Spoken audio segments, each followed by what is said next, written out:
Salut, c'est Sam, vous le savez, je vous raconte régulièrement ici la petite histoire des grands standards du rock. Son processus de création, son sens parfois aussi caché. Aujourd'hui justement, on analyse l'une des chansons d'amour qui a sans doute le plus influencé la musique moderne. Oui, vous verrez. Wicked Game de Chris Isaak.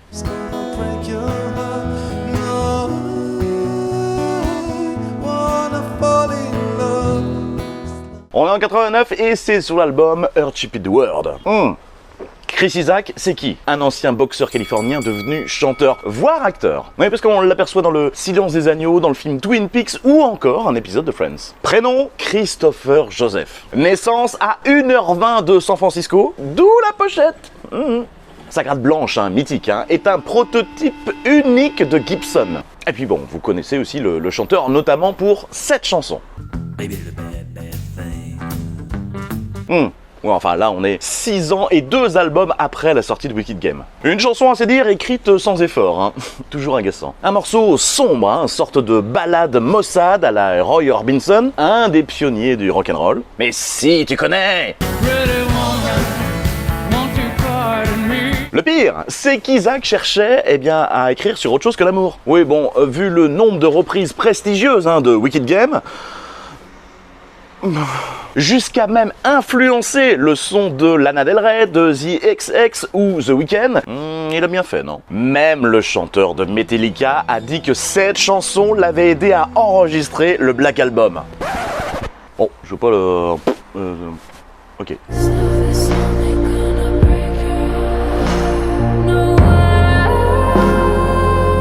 Alors, Isaac a beau frimer en parlant d'une écriture rapide. Beaucoup d'arrangements ont été essayés avant la version finale. Tellement d'ailleurs que les lignes de basse et la batterie que vous connaissez, à l'exception des cymbales, elles ont été samplées à partir d'enregistrements antérieurs. Ce serait donc, oui, le premier titre de rock de l'histoire contenant des samples. Une chanson écrite en si dorien, c'est-à-dire une gamme symétrique. Le schéma des tons et des demi-tons, c'est le même, en montant et en descendant. Est-ce qu'on s'en fout? Eh bien non. Eh oui, c'est moins heurtant pour le cerveau qui adore la récurrence, se permettant de se concentrer sur le fossé mélodramatique du chanteur tout en vulnérabilité. Bon, et puis cette intro à 2 notes.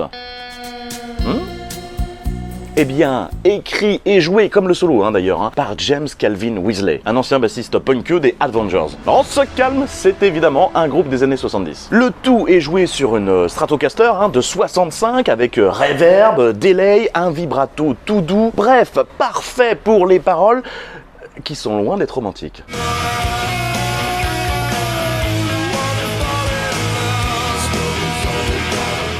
Alors beaucoup de Français, merci nos cours d'anglais, croient entendre « maintenant je veux tomber amoureux », alors qu'il dit exactement l'inverse. On n'est pas loin du quiproquo de Every Breath You Take de The Police. Alors oui, ça reste une chanson d'amour, mais pas forcément dans le sens où vous l'entendez. Déjà, c'est un amour éphémère, hésitant, voire même qui fait peur. Avec sa coiffure d'Elvis et son nez pété, Isaac semble même appartenir à un monde révolu. Et pour cause! Les paroles évoquent le fait d'avoir une attirance pour des gens qui ne sont pas forcément bons pour vous. Cogitez à ça quand vous l'entendrez à une cérémonie de mariage. Et alors pourquoi ce thème? Alors, après avoir longtemps prétendu que ça avait été écrit après une rupture, l'histoire semble un petit peu plus banale. Voire honteuse? Isaac a reçu un soir un coup de fil, un coup de fil pour un plan cul. Il a dit oui, sans vraiment réfléchir. Or, le temps que la nana vienne, il a écrit cette chanson à propos de ses regrets. Et selon lui, il était plus excité par le morceau que par la femme en question. No, I don't wanna fall in love. À la sortie de l'album, le titre n'a pas eu de succès. Et oui, comme Where Is My Mind des Pixies dans Fight Club, il a fallu attendre l'année suivante l'intégration de sa version instrumentale dans la BO du film Sailor et Lula de David Lynch. Mais à quoi ça sert d'écrire des paroles du coup? 2 clips ont été réalisés, un par Lynch justement, et l'autre avec l'ancienne Miss du Danemark, Helena Christensen. Accessoirement ex du chanteur d'Inexcess et de celui d'Interpol. Et c'est donc un clip tourné à Hawaï, dans le parc national des volcans, d'où le sable noir, et sur une plage qui a été recouverte de lave juste après le tournage. Quant au noir et blanc et ses protagonistes topless, on comprend pourquoi le clip est considéré comme l'un des plus sexy de tous les temps. Et même si, en écho aux paroles, le chanteur n'embrasse ni ne regarde la mannequin dans les yeux. Ah, subtil. Et puis enfin, de la même façon finalement que le public public l'a découverte. Vous avez pu entendre cette chanson depuis, eh bien, dans des séries comme Beverly Hills, comme Friends, comme Beavis and Butthead, Melrose Place, Mentally, The Blacklist, même une bande-annonce pour Games of Thrones, ou encore des pubs pour Jaguar ou pour les produits laitiers.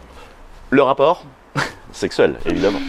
Voilà, un conseil de la semaine, le groupe de rock Christelle, que j'avais personnellement découvert à Madagascar il y a quelques années, et qui reviennent en grande forme. Le nouvel album sort en 2024, et c'est vraiment très très bien.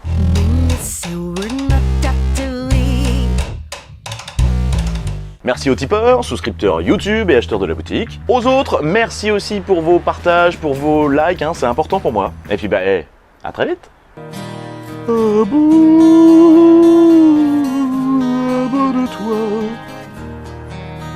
Abonne-toi.